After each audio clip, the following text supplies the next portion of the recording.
So I'm just going to tee off this conversation. If anybody has a question about how to really use your divorce as an opportunity for growth, to create a very authentic life for yourself after divorce, please drop it in. I'm going to just tee everything off with Joanna. If you're not familiar with her account here on Instagram, please go follow her, The Comeback Coach. The content that you create resonates so deeply with me, and it always offers such great information, bite-sized information that people can implement even that moment in that day. So I'm just going to jump in without any further ado. So, I hear a lot from people. I work with clients really early in the process before they start their separation or divorce or meet a divorce attorney. So I really prepare them. And when we're talking about where they are, I always hear a lot of people saying that they really lost themselves, right, during their marriage. They kind of like don't feel connected to who they are. And I guess the biggest thing was that people wanted to know was how can they really use their divorce as a catalyst to rediscover their most authentic self? Well, you see, this happens a lot, right? We for a long time follow and the tick the boxes, right? We go to school, we go to college, and then we get married and have kids, and in my experience, from my personal experience and everyone that I work with, we all try so hard to keep the marriage intact, even though we know it's not working. And in the process of that, you do tend to lose yourself entirely, right, by the end of it. Mm-hmm. And then you get divorced, and all of a sudden you get to this point where you're like, I don't even know who I am anymore. And it does give you this incredible opportunity to start asking the questions that you probably haven't asked yourself in a very long time. Mm-hmm. Who am I? What do I really want for my life? What did I always want to do that I never really went for? And really getting curious. So it does provide you that opportunity to just think outside the box, to sit with yourself and get to know yourself again. I think it is so true. Any kind of big life challenge, but especially with a divorce, is an opportunity to get really deeply introspective, right? Like you make a choice, I think, in terms of how you can view what's thrown at you. You can either use it as this time in your life to stop, reassess, and then have the opportunity to build something that really aligns with who you are. You and I connected, like a lot of people in the divorce niche, through social media. And what I love about making these connections is more often than not, people whose content really resonates with me, like yours, comes because you've come to this work from a personal place. I'm really curious to hear what the path was for you to become the comeback coach. Well, I mean, obviously, divorce was the catalyst. But I've always been a seeker of truth, and I've always wanted to help others. Yeah. Those were the two things that always defined me. And it took me a really long time to actually give myself the chance to do it, to allow myself to do it. And I've have been in the depths of darkness, is what I call it, probably because of my chronic illness to begin with, that I've been dealing for a very long time. And then my divorce and raising two kids, mostly on my own, as my ex-husband lives abroad, and facing my own mortality and feeling that I had failed and all those things. So I started slowly getting into finding ways to help others. I became a Reiki master and I started energy healing, which really resonates with me. And then I started life coaching, and a lot of people started coming to me for divorce advice or divorce coaching because I was doing well. I was happy. Yeah. And that's how we got here. I always said I know how to make a comeback. Whatever that was that was happening in my life. And hence where we are now. I mean, that sums everything up, right? Like that is literally, you took what was thrown at you and then analyzed, wait, what are the things that I'm really passionate about? And I want to connect with people. And you were able to kind of merge those things. That's exactly what we're talking about. Like you were able to really blossom into this. And your coaching is incredibly successful, in terms of what your program is, who you reach, and the proof is in the pudding, which is great because you're like a living testament. And I think that's where a lot of these things come from. Like we ultimately teach things that we've been able to implement and we know that work for other people. Exactly. What are some of kind of the biggest mistakes that you see people making when they're trying to rebuild after divorce that maybe if we talk about, we can help these people who Oh, are in our audience absolutely. avoid? Absolutely. And, I see there a lot of people repeating the same mistakes. And there's a couple of pet peeves that I've got, which I hear people thinking that they are broken and that they need to be fixed, Mhm. and they consider themselves broken, and that keeps them very, very stuck. Yeah. And I have an issue with that because I don't feel anyone's broken. I feel we were born whole and we're still whole, and we are all these beautiful pieces of a puzzle, but you can't see the full picture until you bring it all together. And it's not that it's broken, it's that we're hiding from ourselves, right? And you need all of it. So that's one. Um, they rush into relationships either because of they're afraid of being alone or because they feel that that's what we should be doing, right? You think you get to this point where you've dreamt of a family, and even though it's not exactly how you thought it would be, you're going to go for the next best thing. And in your mind, at that point, it's getting married again really quickly and finding that person. Um, Distraction, right? They avoid their feelings, they avoid feeling all of their emotions. And that's part of survival in many ways in that period of time. You don't want to feel the full extent of your sadness or your grief, Yeah. but that also keeps you numb from those emotions, but then it also keeps you numb from the joy that you could be feeling, Those, right? those are, yeah. So you want to get the full range of emotions. Otherwise, you stay in that middle ground Yeah. and you miss out on the experience of life. Mhm. Whether you're missing out on the the sad feelings or the happy feelings. So it's about allowing yourself to feel full range of emotions and sitting with them and allowing them to be released. So that's I another mistake. completely agree with you. I just want to jump in and talk about two of the, I mean, golden nuggets of truth that you dropped. First and foremost, nobody is broken. I think I completely align with you on that. What I like to tell clients and people over social media all the time is, divorce doesn't define you. It's just an experience you're going through. And I think what a lot of people are surprised about when it comes to the emotional side of the journey is um, it will trigger lots of things that perhaps you might have dealt with previously in your life, but now they've come up again. Or if you haven't dealt with them, it'll automatically Absolutely. bring them, front and center. So that can, on top of a divorce, on top of like grieving the loss of, even if you are amicably divorcing, you're still, people are surprised to find that they're going to grieve the loss of a life they thought they Oh, were, absolutely. you know Absolutely. and when you were talking about big feelings, I like my head almost nodded off of my neck because that's the other thing, when you've been in a long-term relationship and you've been in this bubble for a long time, more often than not, people don't come to the end of that journey in that Mm, moment. Like there's a long of space of time course. where you've been numbed out, you're emotionally ready to move on.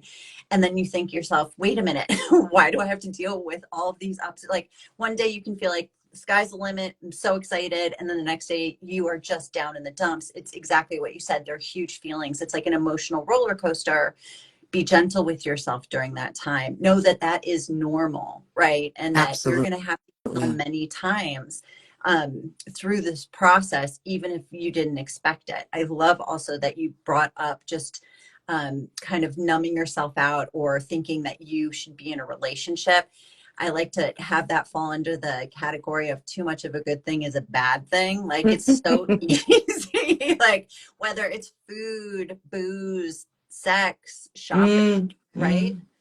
Well, it's anything that you're using to numb Yeah. yourself, right? Anything that you're using to avoid sitting still with yourself and getting curious about Mhm. yourself. And it's so important to understand, for everyone to understand. And it took me a long time for me to accept Yeah.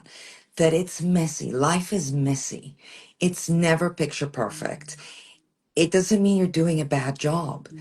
you have to embrace the messiness of life and the messiness of life after divorce. Mhm. Whether it's the daily life, whether it's you're rushing around trying to figure everything out, whether you don't know half the time, no, none of us know what we're doing, right? But we just go with it. It's a mindset thing, right? Yeah. That you're going to keep trying until it feels right for Yeah. you, and not to be too hard on yourself, right? So many of the people I work with are so hard on themselves, right? Seek help, Mhm. right? Seek Yeah. help if you don't know how to do it. Yeah. If you feel that you're stuck, that's why professionals like me or therapists, we're all, and we're here to help Yeah. for that reason. Yeah. I found I needed help. That's why I'm doing what I do now. Yeah. Because a lot of the time we feel we just need to be strong and push through. That's not enough. You need to be vulnerable, Yeah. right? And we're afraid to be vulnerable. Yeah. But I find that most of our strength is in our vulnerability. That's where your courage is found. That's where a lot of your truth is found. But Yeah. sometimes you need that guidance and that safe Mhm. space to allow yourself to be there. Because when you're Mhm. in survival mode, you're just pushing through. So all of that, ask yourself what you really want. That's another thing. People don't ask themselves, what do I really want? And give yourself permission to want it. You just brought something up which I think is incredibly poignant, which is we're often the hardest on ourselves. Our inner critic, or as I like to tell my kids, that the inner asshole, right, is very convincing, very convincing, but you make a choice because it's about, it's cognitive brain therapy. In a way, you're retraining your brain with a different narrative. So if you have this thought that comes up of, I'm kind of a loser, things didn't work out, other people are succeeding at life and I'm failing. I love that you said we're all figuring it out at the same time. Well, Vulnerability is the key that will unlock everything because, you know, are you kidding me? Show me a person who hasn't been thrown a huge life challenge. People lose jobs, people get sick, and sometimes relationships end. Those are the norm. They're not the exactly. exception, Exactly. you And know? and I'm sorry, I'm interrupting Nope. because social media that hasn't helped with that, Yeah. right? We are trying to help through social media, but the picture perfect social media, it doesn't help. Everyone, no one posts, you know, The shitty day. their shitty days, or I think a lot of people were all, there's more effort to do that Yeah. now, but the the life experience is these challenges, right? That's what it's all about, Yeah. right? Yes. So it's messy. Yeah. It's just messy. And I call it a beautiful Yeah. mess. It's about falling in love with life and Mhm. its messiness. Mhm. It's true. And embracing the gray area. It's all gray area. And when look, it can feel like a tsunami. And as I mentioned earlier, even if, you've been in a long-term relationship, this has been a long time coming, you still have to work through this period. Just be aware, give yourself grace, give yourself the support that you need, whether it's working with coaches like, whether it's me preparing or Hmm. with Joe about really kind of building yourself up again, invest in yourself. Yes, Because absolutely. the payoff is through the roof, and we can choose what narrative we want to go through this process in. And we talked before. My motto and the basis of my coaching philosophy is there's an emotional side to divorce and there's a business side. You need to separate the two, but Absolutely. address them both. And that's a lot Yes. because our lives don't just stop. We're still juggling, could be raising kids, it could be working outside of the home, it could be working inside of the home, Hmm. whatever it is, on top of you're probably taking care of parents or something else. It's a lot. Please build a support system around you. I couldn't agree more. And women tend to put Oh, themselves last God, on yeah. that list. Yeah. It's where you need to really change that narrative and really tell yourself and believe that you deserve to invest in yourself, Yeah. that you actually need to be on the top of that list. Yeah. And the better you are, the better everyone else around you is. Well, I that is the $1 million connection, right? And especially as women, and especially on top of it, whether you're a single woman with no kids now, or you're now a single mom, Mm, any of that work you do, especially if you're a mom, makes you a better parent. All that self work is going to absolutely. create a better human. And in turn, then all these other roles you juggle, the headline being a parent, are going to benefit from that investment that you make. We've been talking, the theme of this is about really how to use your divorce as an Mhm. opportunity. And you mentioned, obviously, we were talking about get the support that you need, but what are some actions people can take to really start to get on that path for themselves, on that journey, action items? Well, this is not so much of an action item as it is a almost a rule that I would say is get curious. I am so uh passionate about being curious about yourself. Yeah. Really asking those questions. Get curious about your sadness. Get curious about your thoughts. Get curious about your patterns. Get curious about your fears. Get curious about your desires. Start asking yourselves the question. I always say, lead with I wonder. Mm-hmm. Don't start saying I can't or I won't or I don't know how. I wonder how. I wonder what. Mm-hmm. Um, get curious. Spend time with yourself. I find that in stillness, I I know a lot of people find it difficult to meditate, so I don't say meditate, although I usually try and clarify how I define meditation or Mm-hmm. how I suggest meditation, which is to observe your thoughts. It's not about sitting still and not thinking. Yeah. It's actually about observing your thoughts and not and detaching from them and see what comes in and what comes out. And a lot of people do it without realizing. A lot of us do it in the shower without realizing. A lot of us do it, we there's ways we meditate when we're driving. It's where your thoughts go, Mm-hmm. right? And observe them from a distance. See what's hiding in there. There's so much information that our mind's trying to pass on to us all the Yeah. time. Journaling is a great exercise in terms of it helps you bring up things to the surface, Yeah. right? But sometimes prompts are helpful for that. Um, nature. I am a strong believer in spending time in Yeah. nature. It grounds you, it brings you back to the present, especially if you're walking around and noticing the sounds and the smells and just that time with yourself. Mm-hmm. I found that my biggest breakthroughs, and same for my clients, is when they allow themselves time to be alone and Yeah. still. Not alone, just watching TV or just alone and being still. It's true. With And everything that you just offered and spoke on comes under this category of self-care, and what more niche down, divorce self-care. And being able to kind of break it down in these segments, get out into nature, like whether it's the breeze, whether it's the view, there's something that is very healing and holistic about the experience of being outside. The smells, it's inspiring. It makes your world bigger. And divorce can be a very isolating experience. So the more that absolutely. you can kind of expand your horizons, I love that you brought up being curious. I like to say, and with my clients as well, let this half of your life now, this new chapter, be about saying yes. Hmm.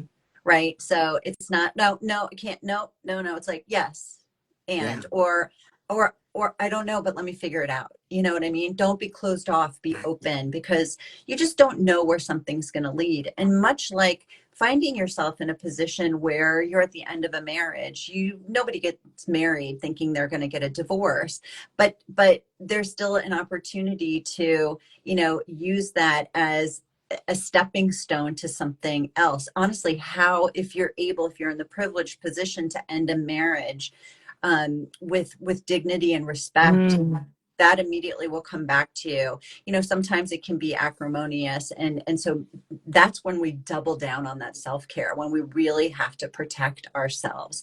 you know we touched on those big feelings. We're talking about them now. How can someone balance processing big feelings, feelings of grief, maybe feelings of disappointment, shame, while staying focused on their future and kind of trying to change the narrative of their own life? Number one, Yeah. slow down. Yeah. Slow down. It's slow down in your everyday. You're Hmm. not going to get everything done all at once. You can't get from 0 to 100, right?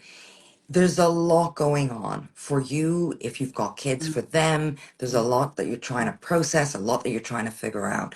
Give yourself time, give yourself grace. And I always say, try to find joy in the small things. See, happiness isn't a Yeah. destination. Joy isn't a destination. You find it in your everyday. It's a state of being. And you start with the small things. I mean, people laugh with me. My kids laugh with me because we'll be walking and all of a sudden they see me stop. And it's because I caught a scent of a flower and I'm trying to find it. You know, and I'm going backwards along a fence to try and find it's the small things, Yeah. right? It's the birds that you hear in the morning. It's the sunshine that's on your face when you get out, out of your front door first thing. Mhm. It's, smell of coffee, your first coffee in the morning. It's the little things. Mhm. And I think that's how you balance the heaviness of Yeah. it. There's small things to bring you joy day to day. It could be your favorite song. It could be driving with your windows down Mhm. and get that sense of Yeah. freedom and putting, that music really Yeah. loud. But it's allowing yourself, giving yourself the chance. Because the other thing that also occurs is that yes, divorce is really, really hard, but we've also been told that it's a struggle, Yeah. right? And it makes it very hard for us to think outside of that. Mhm. I love that you brought up um, slowing down. You know, we're not in a rush to get, you are at your destination. The, the experience is the destination. That's the Exactly. only, It's and all by the about way, them. it's the only thing we have control over is the moment, Yeah, how you process that moment. Everything else is very much out of our control. And it kind of goes back to what we were discussing earlier, which is retraining your brain. This is an opportunity to slow down. And you've absolutely. probably been in kind of like a fight or flight mode for a while now. So your nervous system, because when you're at the end of a relationship and things aren't going well, you're sacrificing a lot of yourself. There are a lot of you've compartmentalized a lot. This is a time to allow yourself, as you said, to slow down, let yourself blossom. And that's what we're talking about, using this as an opportunity for self-reflection, for building Absolutely. a life that you're excited about that authentically aligns with who you are now. And, as you and I talked about, we really found purpose after our divorces, being able to go into this work that we do. If somebody is trying to find their purpose out of after divorce, and a lot of people can struggle with reinventing themselves professionally and personally, what strategies have you seen really work best for turning this challenging time into an opportunity for that kind of Mm, ability to live authentically? I want to say something before Yeah. that, just on what we were saying about the slowing down, because I think Yes. it's really, really important. Slowing down also gives you an opportunity to really check your thoughts, Mm. right? Our thoughts aren't the truth, but our thoughts affect how we feel, Yes. right? You get into that cycle, Mm. right? From the entry point is that thought process, that thought that comes in. Mm. And if it's a really negative, heavy thought, and you don't Mhm. fact check it almost and say, is this true or not? Challenge it. It's going to affect how you feel. Yeah. And once you get into your feelings, those are valid. You Yeah. can't question the Yeah. feelings, right?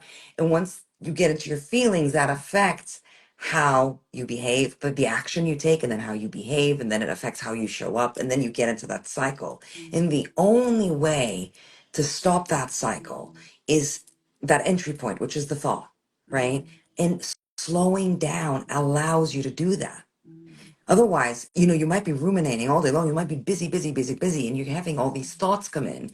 You're not even registering them, Yeah. let alone challenging them, right? Yeah. And that affects how you feel.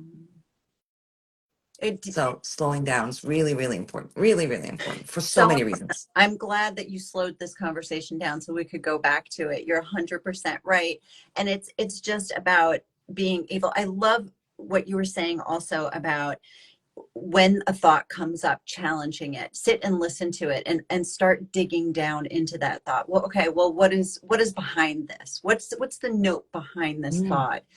Because when you do that, when you acknowledge the root of it, I mean, it can go back to something as, oh, wait, how old am I feeling right now? I'm feeling really young. Oh, that's because perhaps this is triggering something mm, in me that I either dealt with or haven't dealt with, and it's bringing it up again. So it's reminding yourself that here I am now, I am safe, I can take care of us.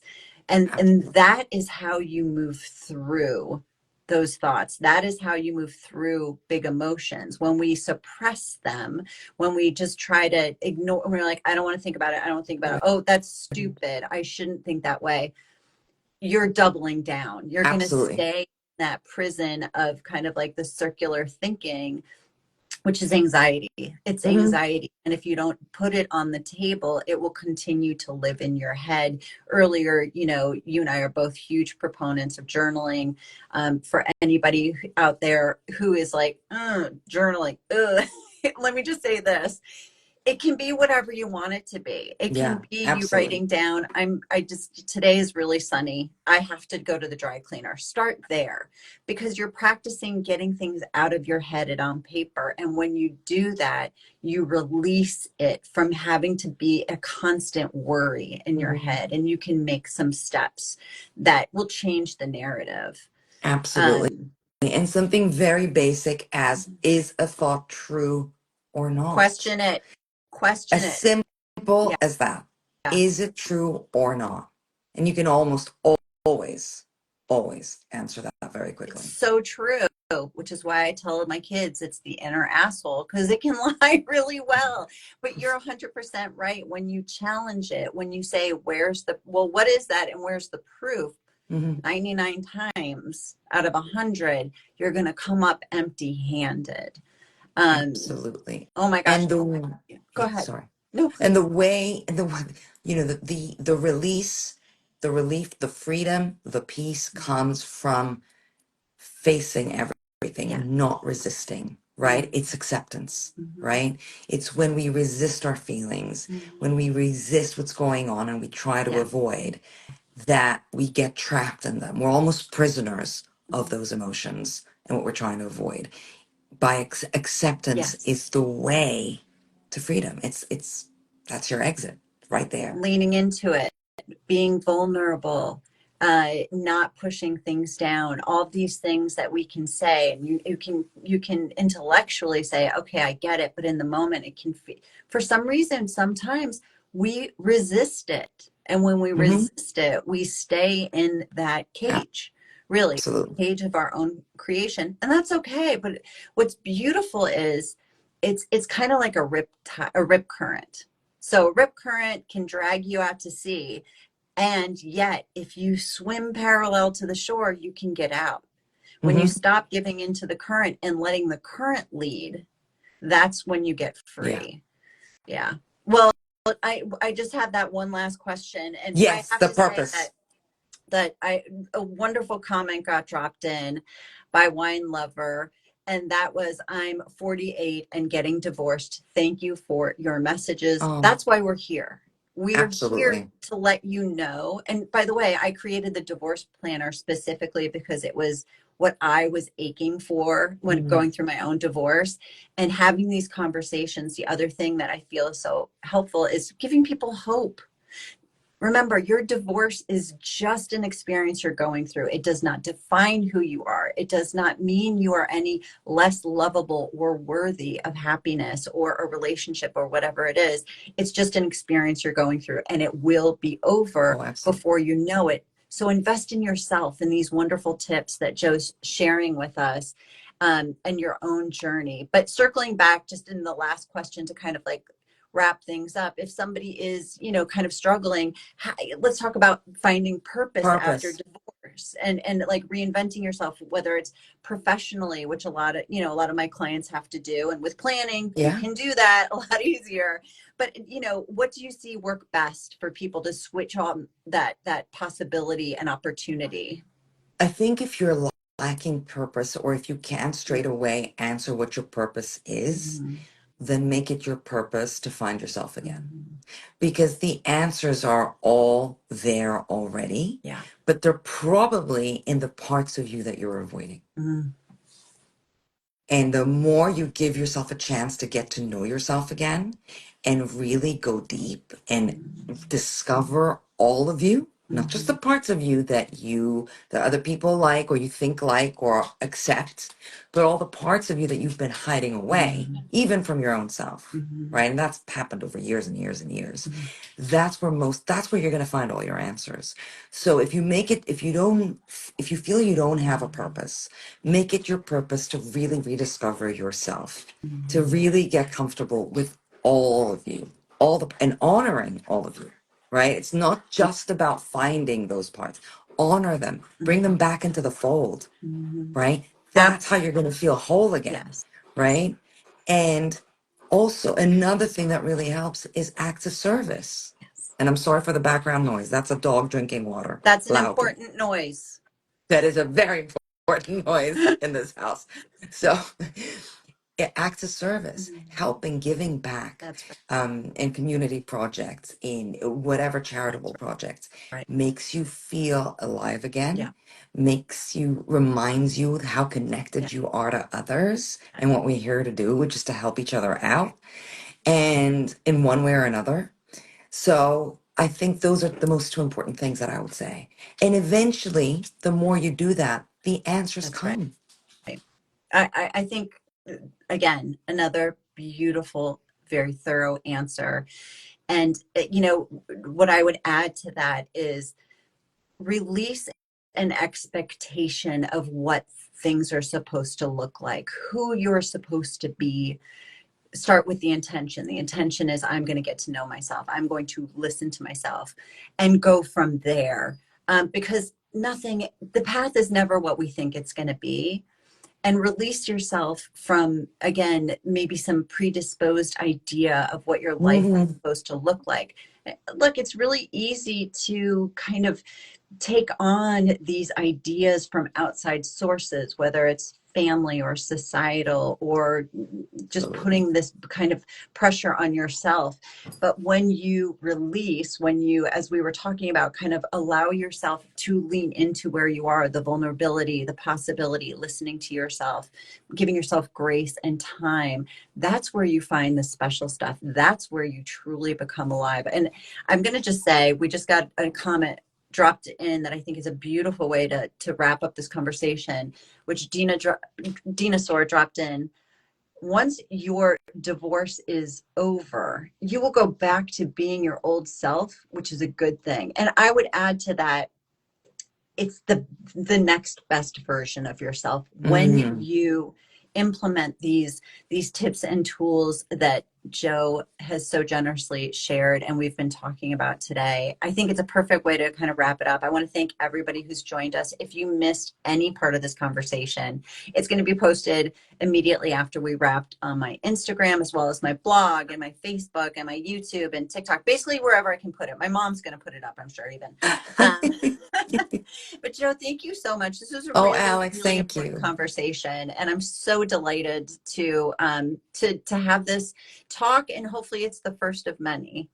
Thank you so much. It's been great talking to you. And I wish I had you when I was getting divorced. Oh, thank you, Jo. Yeah. Yeah. Yeah, and vice That versa. planning, and Thank you. I wish every Thank you. time I go through everything that you put up, I'm like, why didn't I have someone like Alex? Why didn't I have Alex? But this was a long time ago for me now. So I don't know if you were there, but yeah, thank you for everything you offer Thank as you well. so much.